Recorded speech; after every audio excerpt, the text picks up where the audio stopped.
SafetyMan.co. I hope everyone is positive and ready.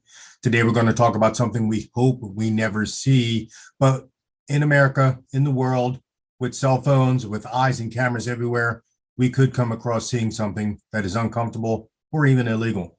And we are going to have to do something about it. That's our role as a human being, a human citizen, a friend, a neighbor. Okay. So I'm going to relate a story that was told to me by someone just recently. They said they were out driving and they saw what appeared to be a small unattended child and a male who did not appear to be her father approaching that child. The child was crying. This person drove around for a little while, couldn't quite figure out what to do, then went back by herself, got out, intervened, got some people upset with her, but then ultimately, through luck would have it, that was in fact that child's caregiver, and everything worked out okay. Now we can see a few issues that could have arisen from that storyline.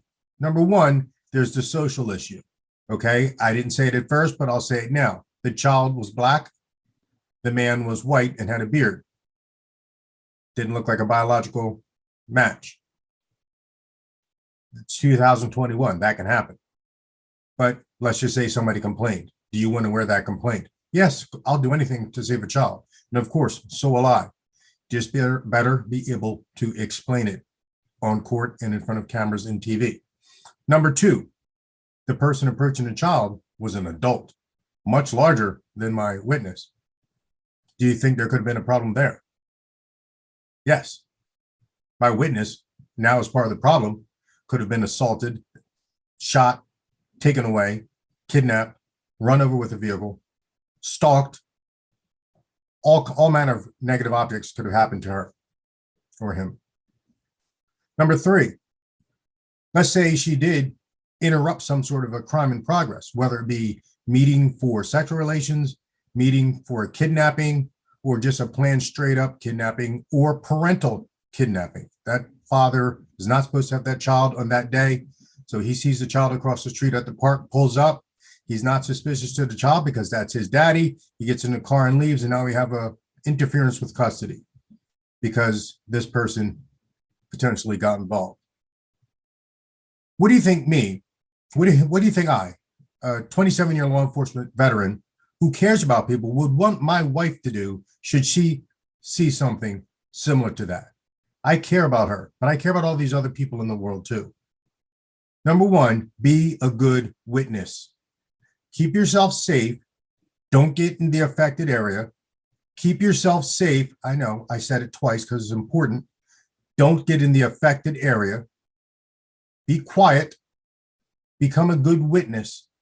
Use that cell phone that we have, put it in landscape mode, okay, and videotape what's going on. If you can zoom in on the license plate, if you can get some still photos of that license plate, some still photos of the males, the group that is involved in this potential criminal activity. I know we're originally talking about a potential kidnapping, but let's just expand this like I always like to do. Let's just expand this out to any type of crime. Be a good witness from a safe area. Get on the phone with 911. Bring 911 to your exact location and describe to them exactly what you see. Be very specific. If you don't know where you are, get on your GPS on your phone. It'll tell you within about 20 feet of where you are. It will. And tell that to 911 because they're not going to know exactly where you are. Only you will. So don't be lost in the sauce. Okay? Your phone is doing three things now for you, right? It's recording this potential incident. It's alerting 911 and first responders, and it is giving you the location of where you are, thereby the location of where the incident is. Stay on the phone with 911 as long as they will allow you to, so you can talk the officers into it. If your directions aren't perfect, they may be driving around for a few minutes before they can actually find this suspect vehicle or person.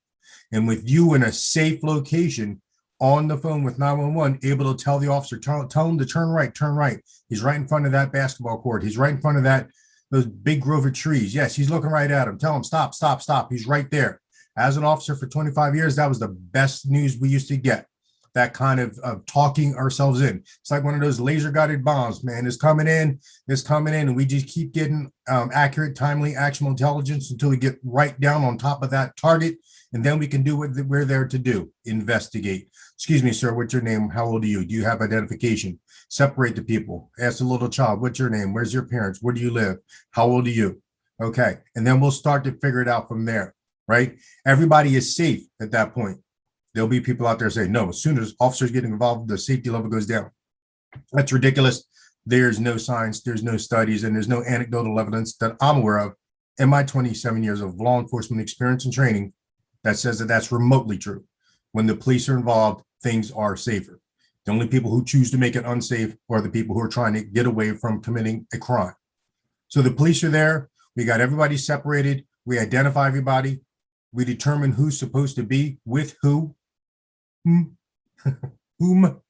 and we get everybody home safely, including you, that witness.